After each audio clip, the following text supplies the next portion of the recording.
Voilà, ça enregistre. Je vais mettre ça de côté. J'ai ZBrush ouvert. Et j'aimerais en profiter aujourd'hui de vous introduire un petit peu au deuxième chapitre du cours.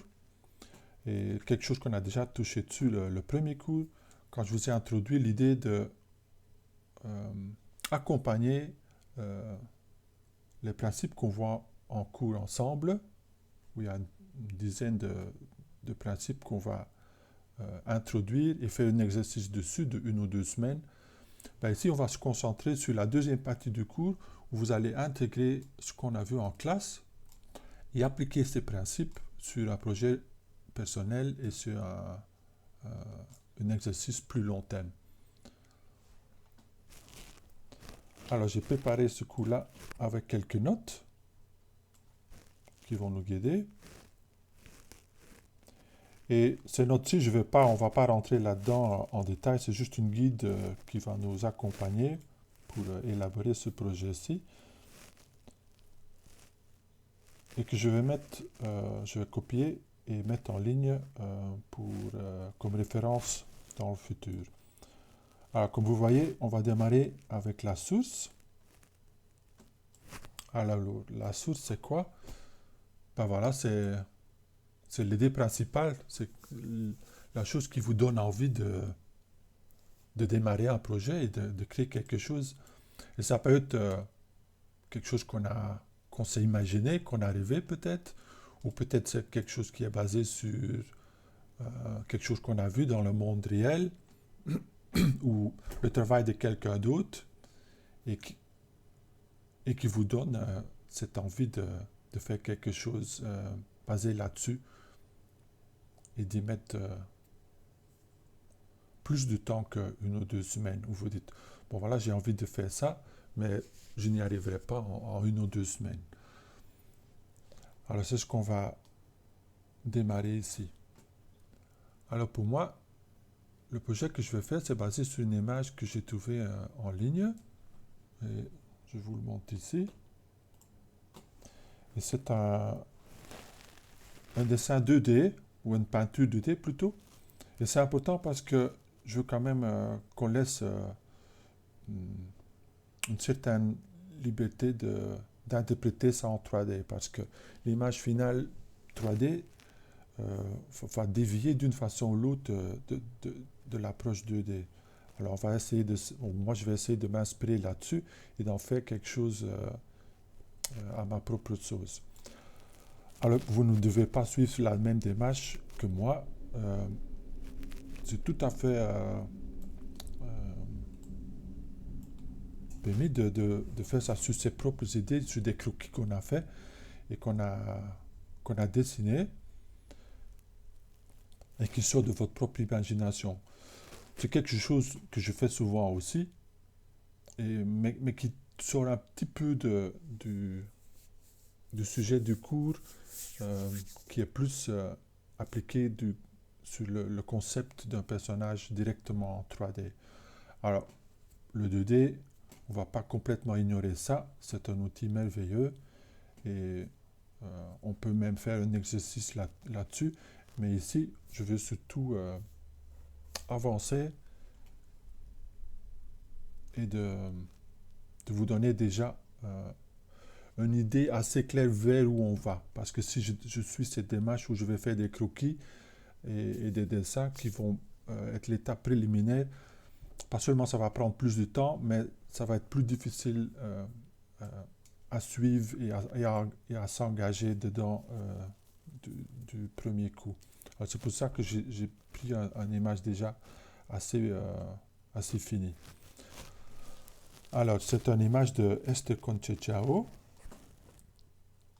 Et si on regarde, elle a un site en ligne sur ArtStation. Alors ArtStation, c'est un petit peu comme Sketchfab, où les artistes vont mettre leur travail en vitrine quelque part, mais c'est plus un site portfolio.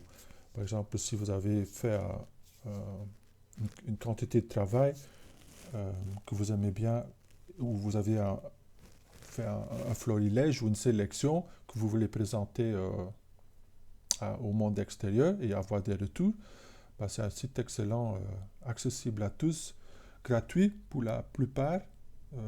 Il y a des features professionnelles, entre guillemets, euh, qui vous permettent plus de choses et plus d'accès, mais pour un portfolio personnel, ArtStation, c'est vraiment une site de référence. Alors, si on regarde son travail, j'adore le, le côté vivant de ces peintures. C'est vraiment des personnages qui sautent du papier et qui ont déjà un soupçon de 3D. Parce que parfois, si on prend un dessin comme départ, le, le traduire en 3D, c'est pas toujours évident. Mais ici, je vois aucun problème comment convertir ça en sculpture 3D. Et j'adore comment elle mélange une belle observation de l'animal, parce que beaucoup de ces images sont inspirées par des animaux, et on voit qu'elle les a observés, soit en réalité ou soit en ligne des photos d'animaux. Mais à chaque image, elle y met sa touche personnelle et des graines d'imagination qui vont nous inviter de rentrer dans ce monde imaginaire. Alors, c'est un côté Disney, si j'ose dire, parce que c'est difficile à éviter, l'esthétique Disney et Pixar, mais je crois qu'elle y rajoute une touche un peu plus réaliste et un peu plus sauvage. Je trouve ces animaux, c'est plus ce n'est pas que des animaux, c'est des personnages, et ce n'est pas que des personnages, on sent qu'il y a un vrai lien avec le monde sauvage d'où ces animaux sortent. Ils ont une côté de noblesse que j'aime beaucoup.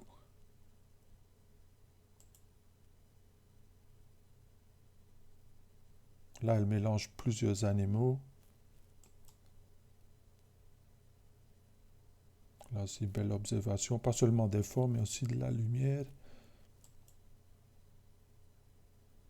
Les poses qu'on a touchées dessus en classe déjà, c'est la façon la plus facile et la plus efficace pour donner vie à son personnage. Et ça ne doit pas toujours être une pose dynamique, ça peut être en repos aussi.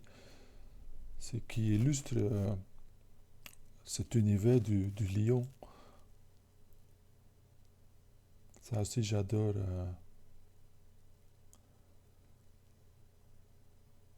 Les différentes lectures de l'image aussi.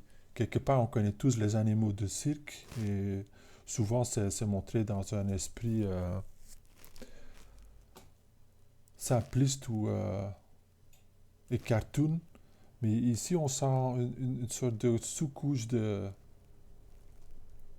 tristesse aussi, dans le sens que l'animal, il se souvient de ses origines sauvages et il y a un contraste entre ses instincts et la situation dans laquelle il se retrouve. Et c'est important, on a déjà parlé de ça en cours, mais si je veux repasser là-dessus, parce que quand on pense personnage, automatiquement, on y associe un univers et une histoire. Et peut-être que ça peut faire peur à quelques-uns d'entre vous, où vous dites, ouh, est-ce qu'il faut inventer toute une histoire autour pour imaginer un personnage? Non, pas nécessairement, et surtout pas dans le résultat final. Ça peut juste être une illustration. Vous n'avez pas besoin de faire un long métrage là-dessus. Mais pour faire un personnage réussi, c'est quand même important d'y rajouter euh, cet élément du contexte et de l'univers qui va entourer le personnage qu'on est en train de créer. Où est-ce qu'il habite? Comment est-ce qu'il mange? Qu'est-ce qu'il fait pour manger? Est-ce que c'est un animal solitaire? Est-ce que c'est un animal de nuit, de jour? Est-ce est-ce qu'il a une famille? Alors une histoire, ce n'est que des questions en fait, c'est des questions qu'on se pose soi-même et on va trouver des réponses, et des réponses qui vont devenir de plus en plus cohérentes et qui vont cristalliser cette image qu'on a en tête euh, de la créature qu'on est en train d'inventer ou de créer.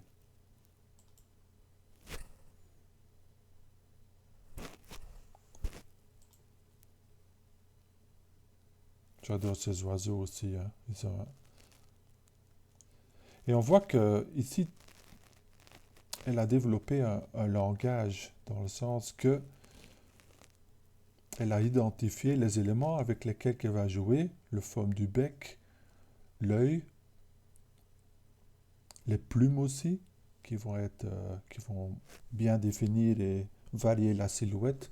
Et avec ce langage, elle peut créer toute une série de personnages qui sont différents, mais qu'on sent qu'ils sont du même monde.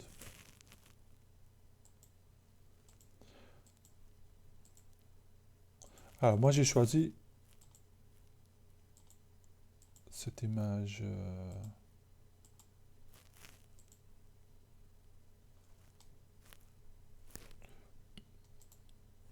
Cette image-ci. Et j'adore toute la composition, mais ce qui m'intéresse le plus, et ce qui m'intéresse au premier lieu, c'est c'est l'animal en bas, c'est le lièvre qui est en train de courir, et on a ces mêmes éléments d'observation du monde naturel et des touches imaginaires qu'elle va y rajouter. Et pour moi, l'idée commence de là, de cette créature en bas. Et tout le reste, pour moi, ça va illustrer et ça va compléter la vie ou l'univers de la créature principale. C'est-à-dire, elle va être entourée d'un monde naturel et qui est suggéré par les plantes et les oiseaux qui volent autour. Et aussi ce personnage secondaire du tigre euh, qui suggère que soit elle est pourchassée par cet animal sauvage et qui cherche à se nourrir, mais d'un autre côté, ils sentent qu'ils font partie de cet univers commun qui danse et que c'est un peu cette idée de la cercle de la vie où que ça a un côté brutal, mais en même temps c'est un côté magnifique. Et je crois que Esther capte ça bien dans toutes ses illustrations et je vais chercher à garder cet esprit euh, dans, dans le travail 3D que je vais faire. Ok, alors une fois l'image choisie, et ici je l'ai même mis en fond d'écran pour vraiment bien m'imprégner de cet univers graphique. Alors, rien ne vous empêche de combiner plusieurs images. C'est pas toujours le cas qu'on a une image qu'on va s'inspirer dessus et qu'on va plonger dans le travail à faire. Souvent, on va euh, y rajouter d'autres sources. Alors, ça peut être par exemple, ici, dans ce cas-ci, si je regarde cette image-là, quelque part, c'est déjà une interprétation du monde réel. Et c'est toujours une bonne idée d'avoir ses propres sources du monde réel. Alors, dans mon cas, je vais chercher des images supplémentaires de lièvres.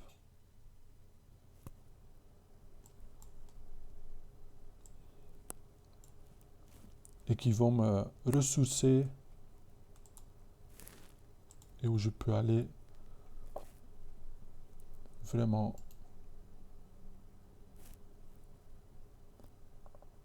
à l'essentiel de l'animal. Alors, je vais mettre ça sur C, non, sur D. Non, sur F. Projet.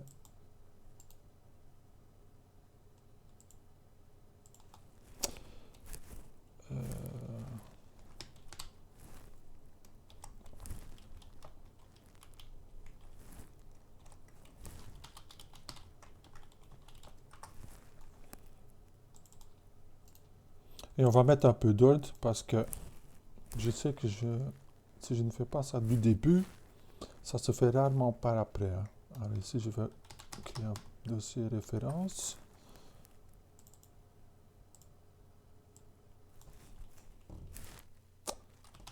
Here. Bon. Et je vois que par exemple ici dans l'image que j'utilise de source, on ne voit pas vraiment l'arrière ou le dos de l'animal. C'est pourquoi je vais y rajouter quelques images supplémentaires complets.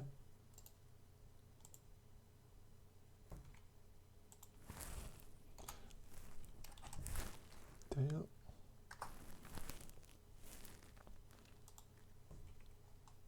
Peut-être un détail.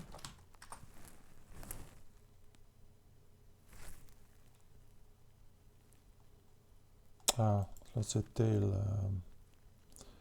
Tail comme histoire.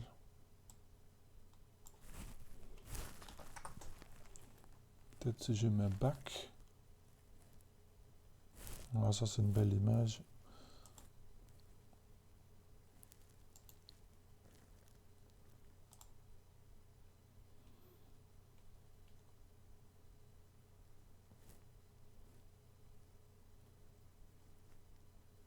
Ça c'est une belle image aussi. Ça se prête pas vraiment à la pose.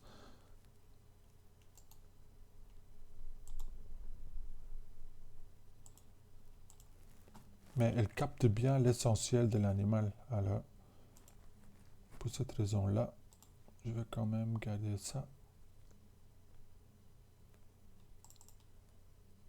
Il a sauvé ça dans mes downloads. Là, je le copie ici avec les autres.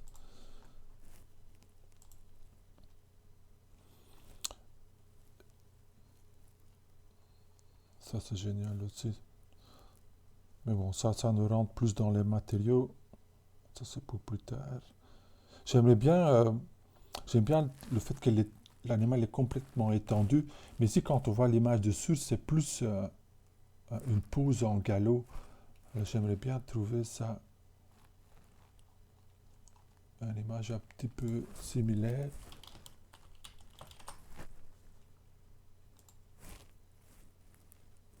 Voilà, ça c'est un petit peu ce qui me manque. J'adore celui-là. Et ce qui m'attire beaucoup dedans, parce que cette image-là, elle a la même dynamique que dans l'illustration, parce que le lièvre, il est posé sur une patte, c'est-à-dire il est presque en chute libre et il se tient, ou il vient d'atterrir, ou il vient de décoller d'une patte. Et j'aime bien, je crois que ça capte tout à fait l'idée que moi j'ai d'un lièvre.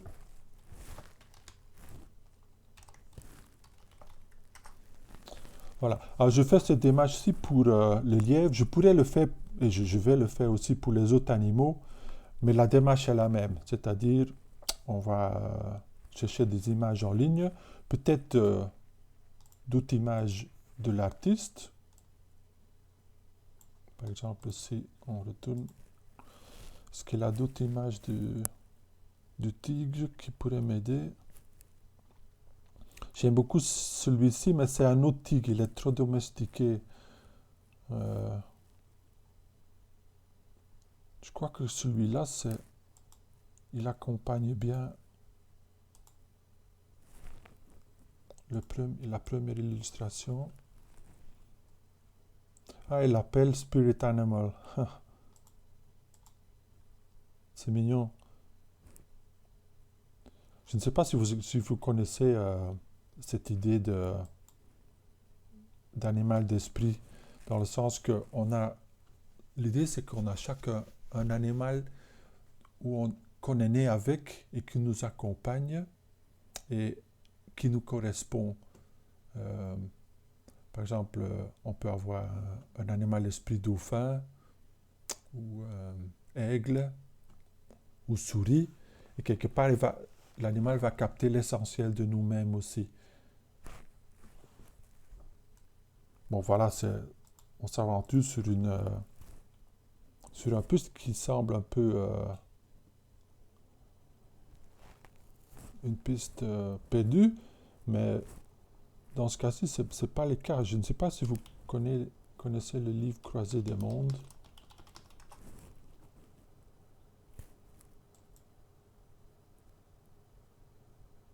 Ça a été fait en série de télé aussi récemment sur le BBC. Et la série se concentre sur les aventures d'une petite fille dans un monde imaginaire où tous les enfants sont nés avec un démon, ils appellent ça dans leur monde, où ils sont nés avec, et ce démon, il peut changer de forme, ça peut être n'importe quel animal, jusqu'au moment de la puberté où on va devenir adulte, et à ce moment-là, le démon va se figer dans une forme pour le reste de la vie. C'est quelque part un rite de passage où on va assumer le choix d'un animal, ou même l'inverse, où l'animal te choisit. Et j'adore cette idée-là. Et pour moi, quand je vais créer cette image-là, c'est aussi une source d'inspiration. C'est cette idée-là, elle va nourrir le travail. Alors, juste comme référence, je vais rajouter à mes sources d'inspiration. Alors ça, c'est personnel. Hein. Je ne dis pas qu'il faut tous faire un animal spirituel ou suivre cette idée-là. Ça peut être une petite idée, une idée plus intime, par exemple,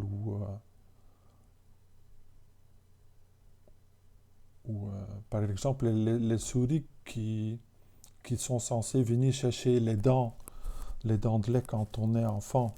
Ben, ça peut être une petite chose comme ça, un petit détail qui va accompagner tout le travail visuel. Alors à vous de découvrir ce qui vous parle. Alors tout ce mélange de références et d'inspiration, il y a des gens qui en créent un mood board. Et un mood board, c'est quoi? Ben, c'est vraiment ça. C'est une sorte de collage de différents éléments qui va constituer le design de notre personnage. Par exemple, si on regarde celui-ci, si on trouve une image un peu plus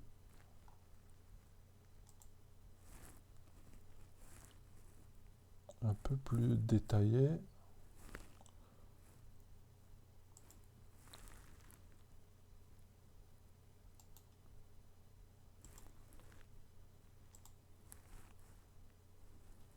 voilà. Vous voyez, ça peut être... bon, ici, c'est déjà bien organisé. C'est quelqu'un qui a déjà structuré ses idées. Et là, en fait, on voit le résultat final de sa démarche. On va rassembler des sources d'inspiration, les organiser, faire un choix. Et après, on va les combiner dans une image qui capte tous ces aspects. Le design 2D est presque fini, dans sa forme complète. Il n'est pas encore dans une illustration, mais ça suggère tout à fait vers où l'artiste veut aller. Il y a une image réaliste, une photo presque, qui a été filtrée un petit peu dans Photoshop comme fond d'écran, qui va suggérer l'univers naturel dans lequel le personnage va vivre, mais aussi des images hmm,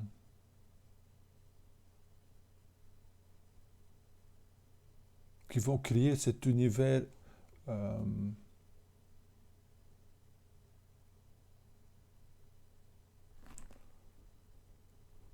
personnel de l'animal. C'est son point de vue.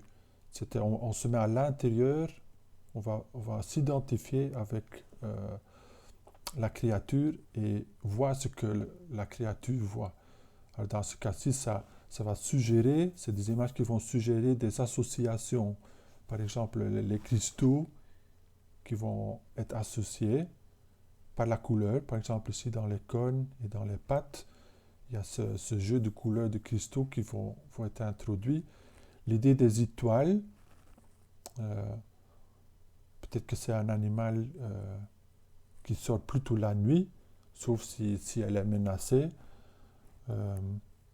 Ici, pour la tête, on voit que pour la tête, l'artiste s'est vraiment inspiré de cet animal-ci, et après, il l'a combiné avec d'autres animaux de source. Il y a d'autres associations qui sont moins faciles à capter concrètement, mais qui vont plutôt suggérer des émotions et des instincts qu'on va associer avec le personnage. Alors à vous d'en faire quelque chose de joli qui vous inspire et qui va soutenir cette envie d'aboutir un personnage complet. On voit aussi qu'elle a fait le choix d'une palette de couleurs plutôt réduite et qui va représenter l'aspect visuel, couleur du design. Alors, on peut vite jeter un coup d'œil sur peut-être un ou deux autres exemples.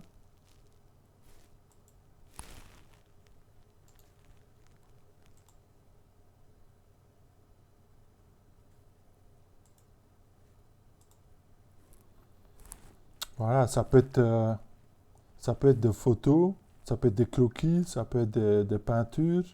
C'est vraiment, il n'y a pas de limite, hein. Par exemple, là, le crâne qui a été rajouté, pas seulement pour référence pour la tête du personnage, mais aussi ce côté un peu indigène ou tribal de l'univers qui l'entoure. Le couteau, le côté un peu magique et ancestral de l'univers, brumeux aussi, suggestion d'automne et de neige, c'est pas, ici on va pas associer l'été et le printemps, on est plus dans un monde qui est en train de décomposer. Et peut-être un dernier exemple.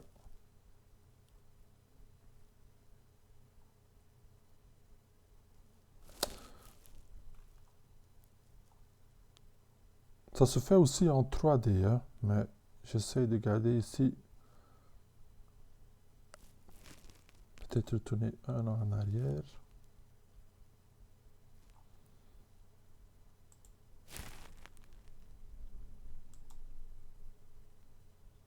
Alors les images que je vous montre ici, c'est assez fort organisé, hein. Ça peut être beaucoup plus brouillon. Le seul spectateur, ici c'est quelque part des gens qui veulent mettre en avant-plan leur travail et pour ça, pour rendre ça plus digérable, ils ont fait une belle présentation très finie, polie. Mais quelque part, c'est un document où peut-être que seulement vous allez avoir accès à ce document-là. Alors, ça peut être aussi brouillon que vous voulez, hein. Ça peut être des petits croquis, des images que vous avez juste collées dans Photoshop. Et il n'y a pas de... Il n'y a pas de public pour ça. Façon de parler. Alors, un autre outil qui peut être intéressant dans cette image-là, c'est un outil qui s'appelle PureRef.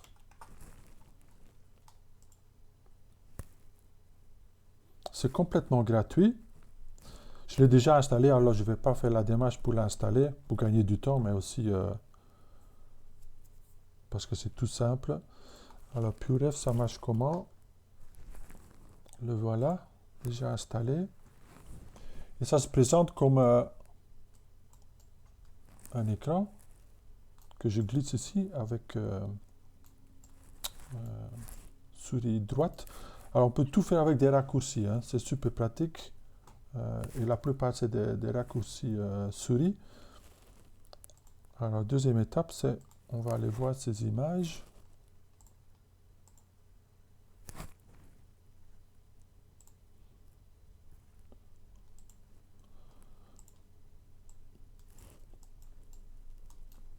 Et l'écran va toujours se mettre en plus haut. C'est-à-dire un peu comme quand on va faire un pin sur une fenêtre. Ben ici, c'est d'office comme ça. Quand on l'installe, PureRef va se mettre en devant de l'écran. Et après, c'est juste une question de glisser les différentes images dans PureRef. Et ici, comme les sources étaient tous à des résolutions différentes, proportionnellement, il va garder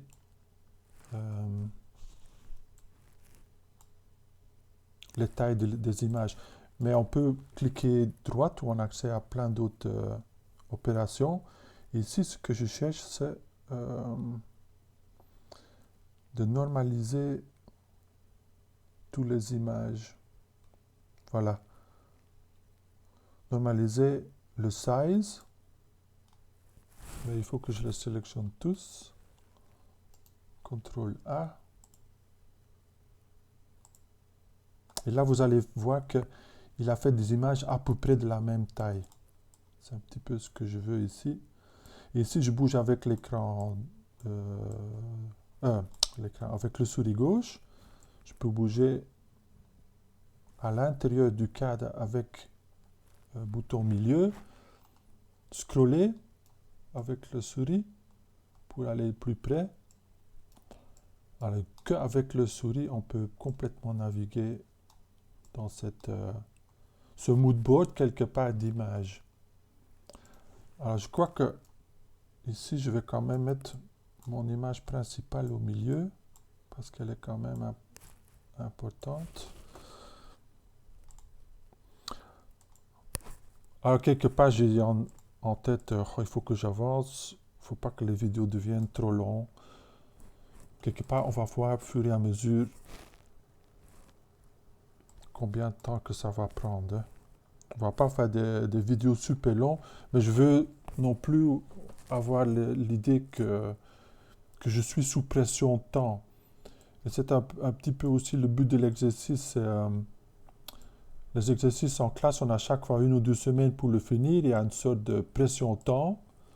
Ben ici, c'est un peu l'inverse. On veut se sentir libre dans ce qu'on est en train de faire et de découvrir.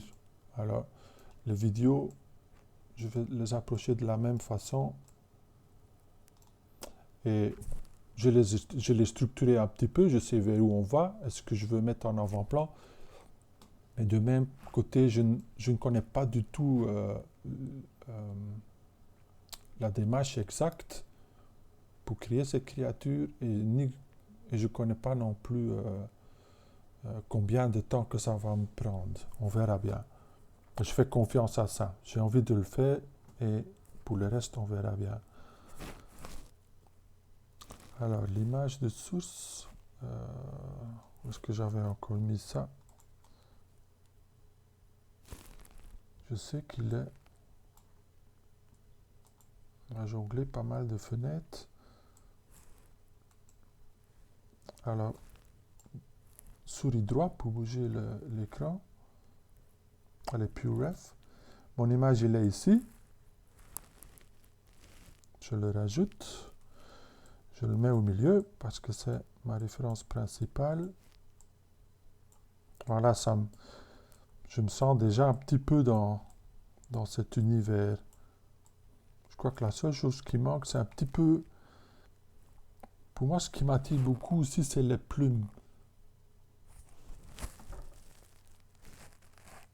Alors je vais chercher quelques images qui m'inspirent.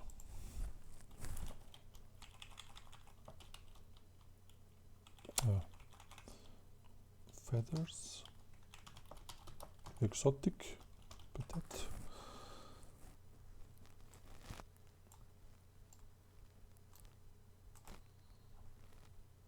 Et là, la nature dépasse notre imagination, hein, quelque part. Celui-là, j'aime bien.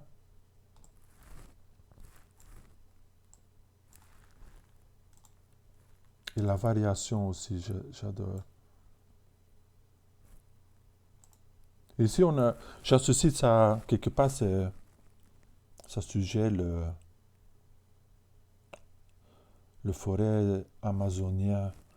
Je m'imagine plutôt dans... S'il faut trouver un endroit sur la Terre qui représente cet univers, je m'imagine le... Bon, ici, c'est dessiné, mais ça ne me gêne pas non plus. Ça rajoute quelque chose. Et comme je disais, Amazon Forest, je vais chercher une image qui capte cette idée-là d'être en Amazonie.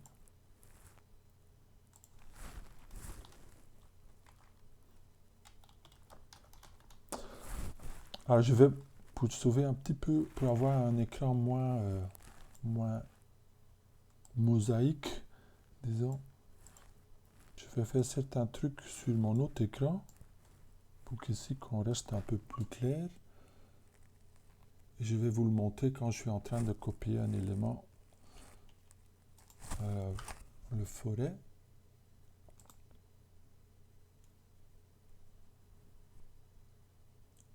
Alors, ce que je vois là, c'est... Ça, j'aime beaucoup parce que ça... Comme palette de couleurs, ça se rapproche. Mais c'est un petit peu trop... un petit peu trop sombre, peut-être. Voilà. Peut-être qu'il faut...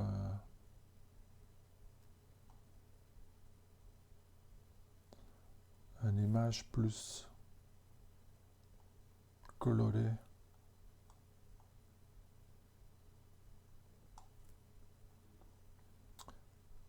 Quelque part, c'est l'élément végétal qu'on cherche. Ça, c'est pas mal. Ça, c'est pas mal. On va ajouter ça aussi. Et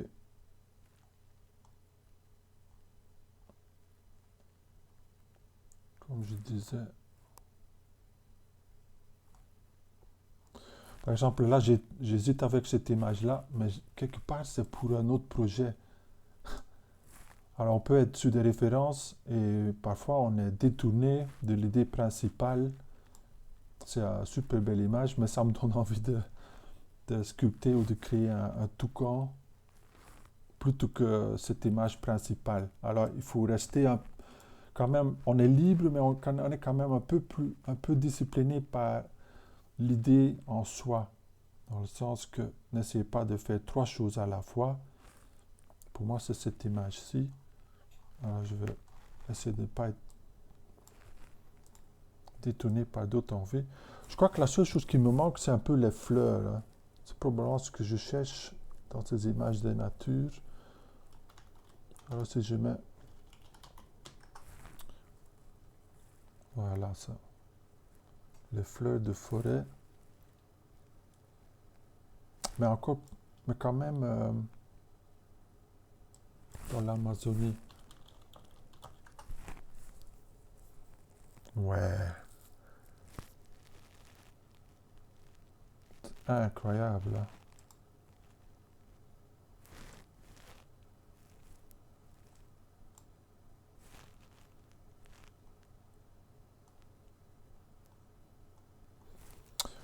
Moi, je vais pas mettre trop d'images. Bon, vous pouvez mettre autant d'images que vous voulez, hein, mais moi, je crois que je vais mettre les images de fleurs un peu comme en cercle ou en cadre, ce que l'artiste a déjà fait elle-même. Encore une image ou deux. Ça, j'aime beaucoup parce que ça se rapproche de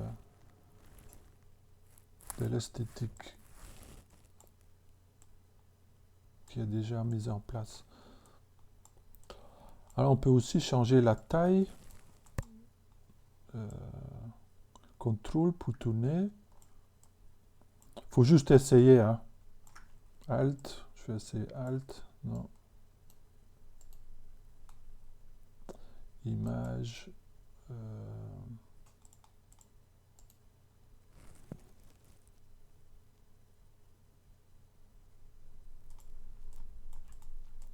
Voilà, Contrôle Alt. C'est un petit peu avec un logiciel 3D. Essayez tous les raccourcis. Contrôle Shift et Alt pour voir ce que chaque raccourci fait. Mais je crois que là, on arrive à un mood board à peu près fini. La seule chose qui me reste peut-être d'y rajouter, c'est des croquis, parce que j'aime bien l'idée des croquis. Et le tigre, on n'a pas encore tout à fait non plus. Et le croquis, j'aime bien parce que de cette idée de liberté aussi, parce que ça a un côté pas fini.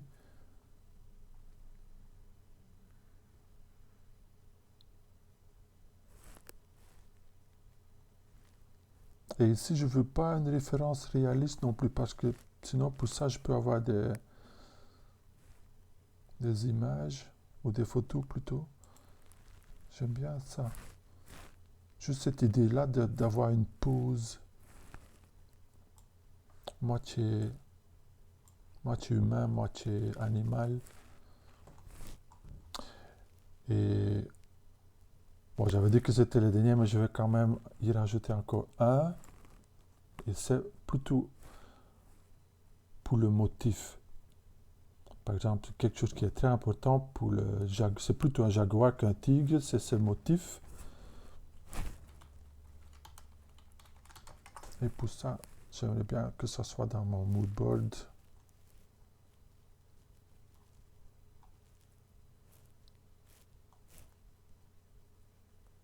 Mais c'est pas, c'est léopard. Hein? Voilà. Je vais pas mettre pattern, je vais mettre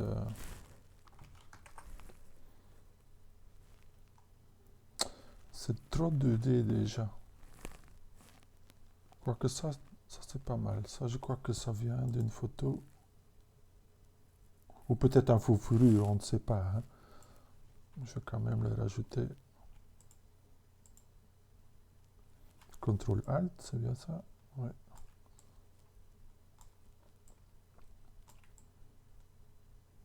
Voilà. Alors, cette image-ci, elle va m'accompagner jusqu'à la fin du travail. Chaque fois que je vais l'ouvrir, ça va me donner envie. Et on est prêt pour l'étape suivante. Je vais faire un peu d'odd. Ça, j'en ai plus besoin. Ça, je vais mettre pour l'instant ici, mais quand on va démarrer sur cette broche, je vais plutôt le mettre sur mon deuxième écran. Comme ça, j'ai un peu plus de place pour vous poursuivre tout ce qui se passe dans cette broche. Mais ça, sachez que l'image va toujours être là pour me baser dessus et pour m'inspirer.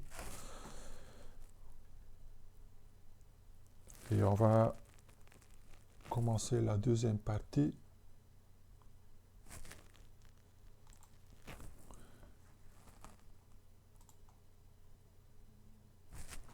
Dans ZBrush.